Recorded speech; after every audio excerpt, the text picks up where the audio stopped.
now well into the second hour of the worldwide broadcast. We have 3 hours spanning out before us for the next 2 hours. A consummate political insider, Roger Stone, is going to be our guest. He's also the best-selling author of The Men Who Killed Kennedy. They got turned into TV shows, you name it. His 2 new books are available at InfoWarsStore.com or Amazon.com or TheStoneZone.com. I don't care where you get them, get them. These sell out quick, though. I had to wait months to even get them. The Clintons' war on women, and now Jeb and the Bush crime family. Now, I want to cover so much today with Roger Stone. I want to get into the fall of the Bush dynasty. I want to get into the unprecedented attacks on Trump that the world has never seen before. Chinese murderous government coming out. We have the Mexican President Vicente Fox, former president, coming out. Democratic parties, Republican parties, Karl Rove, the Bushes, the Clintons, the Pope, Obama saying, you're not allowed to have him. He's disqualified. The arrogance of these people, I believe, will finally be their undoing, because even though they know they're losing their viewers, they're a shadow of what they were. And independent media like myself, and when I say 28 million viewers a week, we're talking about 10 million of those listening or watching in the U.S. That's in the top 5 radio shows. And then the other 18 million, we have the Google numbers. I can show Stone in there. All the analytics is global. We're big. We're putting out info. We're about freedom and renaissance. We're not even, just about domestic audiences here, though I'm an American. This is a fight for freedom worldwide that Ron Paul and others have talked about, for true free market capitalism, not this crony garbage we've got. And Mr. Stone, in the last few decades, has had the will to write best-selling books exposing this shadow government, and he's somebody that should know, because he's worked inside deeply 3 administrations, been in 4 administrations, and has been around since Barry Goldwater, worked inside the White House with Nixon, right through with Reagan, helped George Herbert Walker Bush get elected, but since then has basically realized, and I'm just recapping what you've said before, that you couldn't do as much inside anymore, you could do more without. Just like you were the head of Trump's campaign, you got out so that you could actually do more, making your own decisions. And I see you everywhere like a superhero, really defending Trump's flank when they tried all the Bushes, the unprecedented attacks, the fact that you have been banned and that they would say it.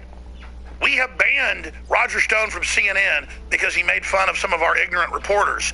This is amazing, and it's why they're dying, but they don't care. They want to set that precedent to shut down free speech. And everywhere, they're arresting Le Pen of the Nationalist Front, which is just mainline conservative, in France, for saying there's a Muslim invasion. It's dangerous. It is incredible, the censorship at the universities. Harvard just came out today and said we will no longer say master's degree, because, masters at golf, master, Obi-Wan Kenobi's a master. No, slave master, banning the word lynch. The last name is now evil. This is a cult of mind control, in my view, and I want to just run the gamut of why they're so scared of Donald Trump, killing political correctness, blowing a hole through it. Calling the emperor's new clothes, and then I get concerned, and let's start here first, and I'm going to try to shut up, I'm so excited, with the fact that, think about this, the New York Times clearly gave the green light for their columnists to come out and say we need to kill Donald Trump, and we see many others saying we need to shut him down, we need to arrest him, the IRS needs to come after him, everything you predicted. If everybody doesn't get behind Trump, they're clearly siding with the establishment. There's never been a clear-cut example, Roger Stone, and I'm just so glad in the last 6 months that I began to get behind Trump's reading the tea leaves and realizing, no, this guy's got to be for real. 9/11 truth, wanting to audit the Federal Reserve. It is just incredible what he's doing. Great to have you here. Delighted to be here, Alex, as always.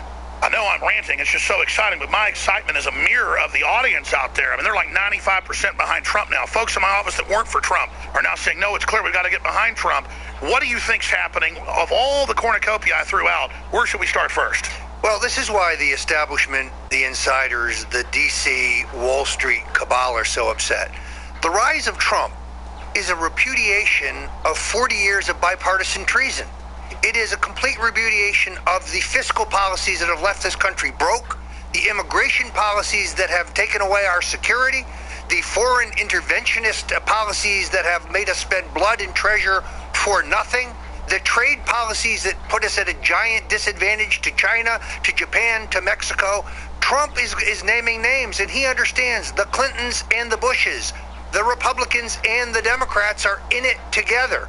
And he scares the daylights out of the establishment, because normally as sadly was the case with Reagan, when an outsider is elected president, they're immediately co-opted. What happens is the establishment comes around and say, oh, Mr. President, you don't know how things work. We know how things work here in Washington. Let us help you. When they help you, they try to undo all of your policies. Trump cannot be bought. He cannot be bullied. He cannot be influenced. He cannot be squeezed. He cannot be blackmailed. And that is why the political establishment is literally wetting their britches over the radical reform that Trump would bring. He's going to re-examine 9/11. He's going to re-examine the origins of the phony Iraq War. He's going to re-examine our Federal Reserve. He's going to demand an audit. Who knows bankers better than because he understands this political elite's going to come after him regardless, even if he was a sociopath, which I don't think he is. I think he's a guy that really cares about America. He knows they're going to keep coming after him once he gets in. He's got the will to politically kill them once he's president. He's a man of enormous personal courage. I think that his life is in danger. He is such a threat to the status quo, to the ruling elite, to the established order.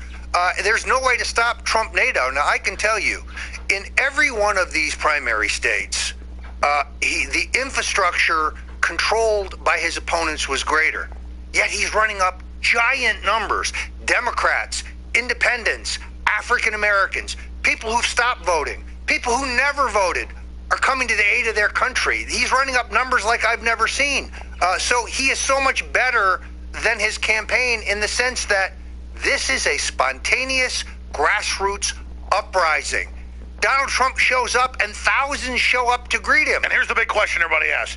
Once he gets in, I know he's a smart guy, and I can tell he doesn't. He likes prosperity. He's not one of these kleptocrats that wants to make people poor to control them. That's what this austerity, globalism's all about. He clearly is against that. That's why they hate him. They're so scared of him. He's a nationalist. But if he are going to be so hurt that he will get politically destroyed. But he's not running because he needs to be president. He's not running because he wants to burnish his ego or his reputation. He's climbed every mountain you can climb. No, I understand that. But, I mean, you know him so well, talk to him every day, known him for 40 years.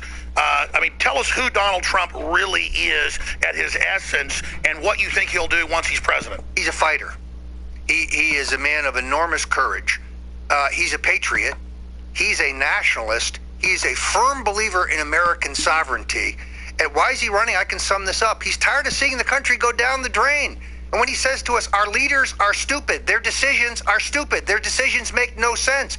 You want to give $150 billion to Iran in frozen assets? That's a stupid decision. Nobody could make a decision like that who cares about the future of their country. So Trump is giving up, Alex, an incredible lifestyle. He's got a great family. He's making himself a major target. There's no question. And he's working very hard. I dare say it's been a long time since he's seen a golf course. This guy loves to play golf as a form of relaxation, as a form of focus. But he's working harder than those who know him ever believed he would work because he sees the future of America in the balance, and he understands this is it. This is the moment. We either save our, take it back and restore its greatness, or we step into 1,000 years of darkness. Roger Stone is our